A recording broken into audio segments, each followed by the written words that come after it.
Hey everyone, it's Mark from Flight Sim School, and today I'm going to be covering all of the features that you need to know to navigate with the Garmin GNS530, which is a part of a lot of third-party airplanes right now, like the TBM 850, the SimWorks Studios PC-12, the A2A Comanche, and a bunch more.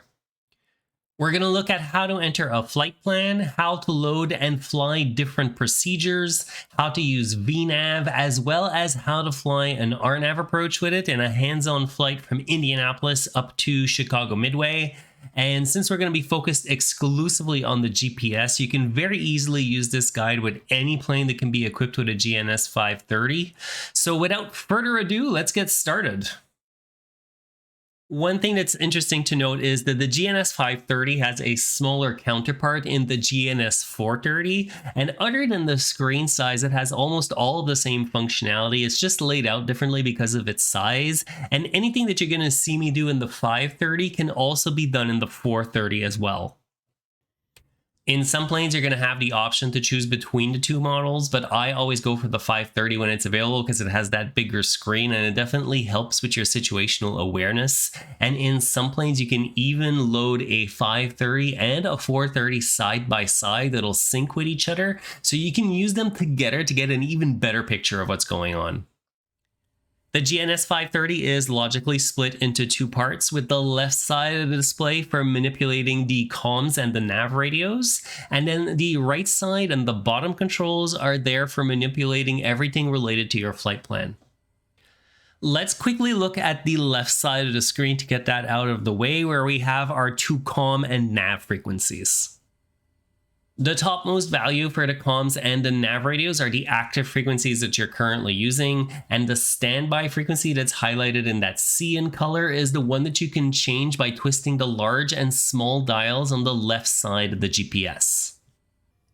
You can turn both dials in either direction to set the frequency that you want, and once you have it set, you can make it the active frequency by pressing the appropriate swap buttons just on the left-hand side. To swap between editing the comm frequency and the nav frequency, you can press the button on the top of the dial, and it'll swap itself over from one to the other so that you can change it to whatever you need. Once you've set it to a valid frequency, it's going to show you some details about whatever you just tuned into in the box below so that you can confirm all the details are correct.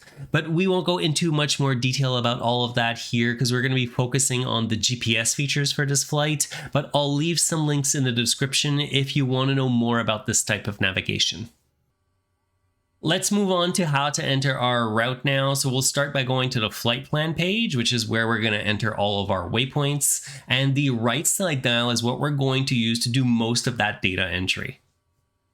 Just like with the left side dial, there's an outer and an inner dial that you can turn in both directions. And there's also a button on the top that you can press, which is where we're actually going to start off today to bring up the cursor. And then we can turn the inner dial to bring up the context menu so that we can enter our departure airport.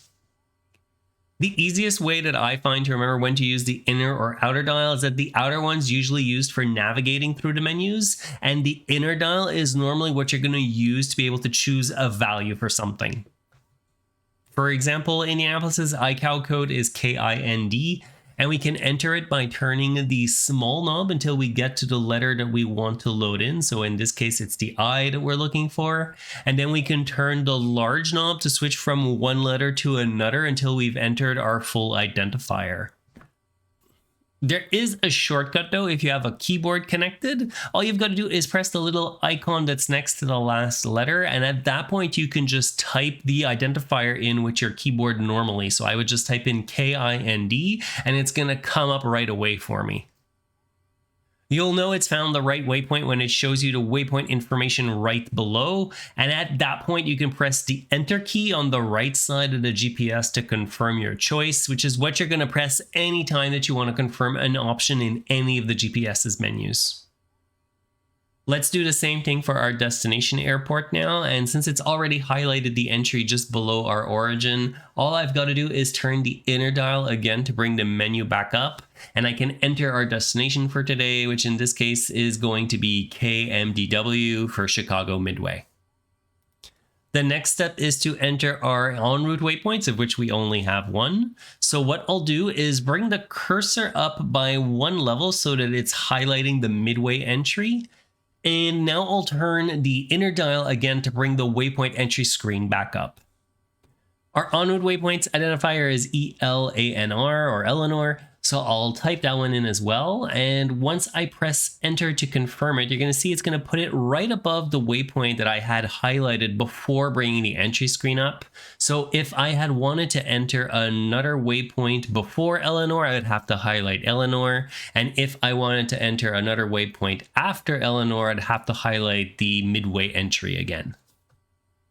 Now we're getting to the interesting stuff, and we're going to enter our departure and approach procedures. And depending on the airfields that you're using and the flight plan that you've created, you might not have to pick either of these. But because I'm using two fairly large airports today, I'm going to pick an option for both so that you can see how to do it. We can bring up the list of procedures with the proc button, and we'll scroll down to select departure first. And when I press enter on that, it's going to bring up the list of all of the available departures for this airport.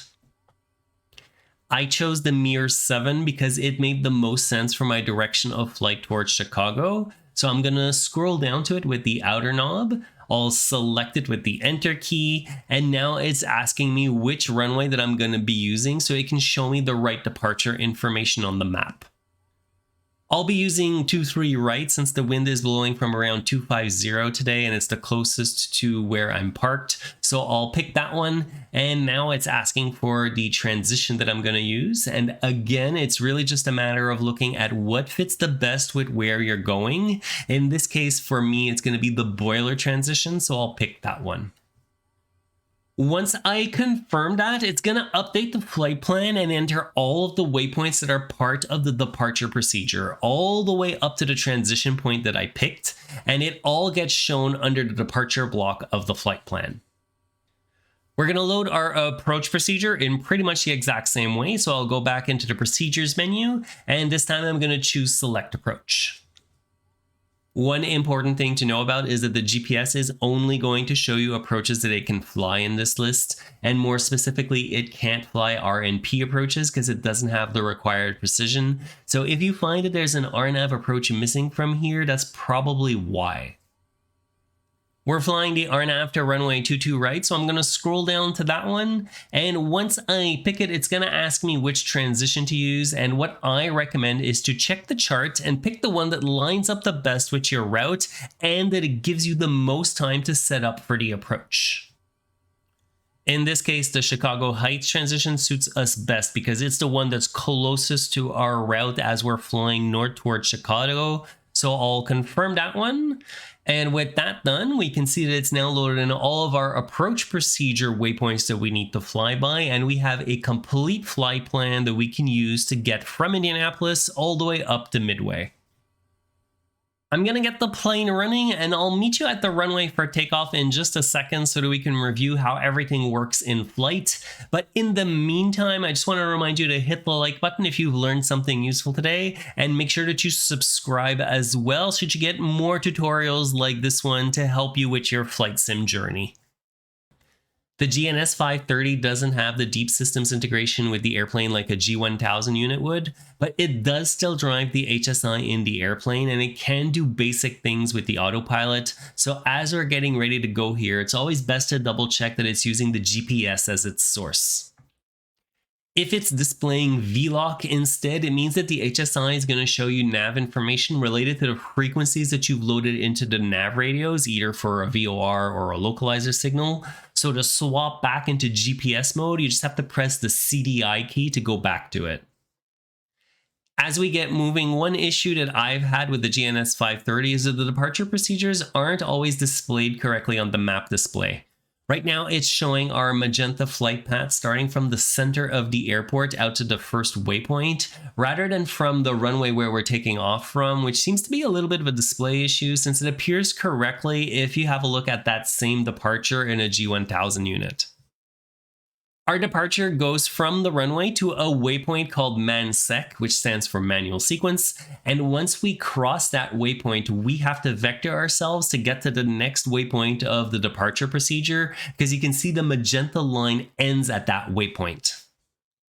As you fly by the MAN SEQ waypoint, the GPS is going to go into suspended mode, meaning that it's frozen your flight plan and you'll have to take action to sequence it to the next waypoint of the departure procedure, because it won't do it automatically for you anymore. We're to the south of our next waypoint, which is just off the display right now. So I'm going to turn northbound first. And once I've completed that turn, I'm going to go back into the flight plan so we can activate that next leg of the departure. We are going to mirrors as our next waypoint, so I'll bring the cursor up by pressing on the top of the right dial. I'll scroll down to that waypoint, and then I'm going to press the direct to button on the right-hand side of the dial. And on the context menu that comes up after that, all I've got to do here is press enter once and then a second time to activate going to that waypoint. Once I've done that, the flight plan's now updated to show me that the next leg is now active with a little purple arrow. And if I were to go back to the map display, we can see that the magenta line now shows us our direct route to the waypoint from where we are. And it'll now sequence automatically for us as we fly by the rest of the waypoints of the route. At this point, if you switch into nav mode on the autopilot, it's going to take care of following the rest of the waypoints in your flight plan. The only thing to be careful of is when you first enable it to make sure that it captures the course to that next waypoint. Right now, you can see that it's turning to get me back on course towards the magenta line, but if it hadn't done that, I'd first have to use heading mode to make this turn myself and put the plane on a track that's going to cross the magenta line, and then from there, it'll take care of everything for you and just sequence through all of your waypoints of your flight plan. Speaking of which, let's have a deeper look at that flight plan page where we have all of our waypoints listed on the left, and that's followed by the direct track column, which tells us what course we need to fly to get from the previous waypoint to the next one. The next column after that shows us the distance between all of the waypoints, and the last column shows us the cumulative distance across all of the waypoints all the way up to our destination. There's a little purple arrow that's used to indicate which leg is the active one, and you might also notice some purple letters next to some of the waypoints, which are there to tell you if a waypoint is an initial approach fix, an intermediate fix, or a final approach fix. Let's quickly touch on the different menu groups that you can access with the unit. Right now we're on the nav menu, which has 4 different views that you can use, and the second one, which is what I'm on right now, is a top-down view with the north always pointing up. And this is what I use the most because I find it gives you the best situational awareness. At a glance, you can tell where you are, especially if you're in a busy area. The first page of the nav menu is a heading up map instead. So your plane is always going to be at the bottom of the screen, pointing up towards whatever heading that you're currently flying on. And it's really up to your personal preference which one you like best. There's no right or wrong answer for this. The third screen is a relative terrain display, which shows you where there are potential dangers relative to the altitude that you're flying at. So if there's a mountain up to 500 feet, but you're at 18,000 feet, it won't appear. But if you're flying at, say, 5,000 feet and there's a mountain up to like 4,500 or so, it's going to appear either in yellow or red to tell you that there's potential danger there. And at any point, if you see any red or yellow areas appear on this radar, you're definitely going to make sure that you're avoiding it so that you don't end up in a collision with the ground. The next page is where you can enable seeing other traffic by bringing the cursor up, scrolling to the top right option, and flipping the ADS-B option to on, at which point you're going to be able to see other planes in the area as well as the altitude that they're at and their direction of flight on any of the nav map displays. The last 2 features of the nav displays that I want to mention are the range buttons that are on the top right, which you can use to zoom in or out depending on what you need to see during your flight. And most importantly, if at any point you get lost in any of the menus, you can always get back to the default map really quickly by holding down the clear button for a couple of seconds.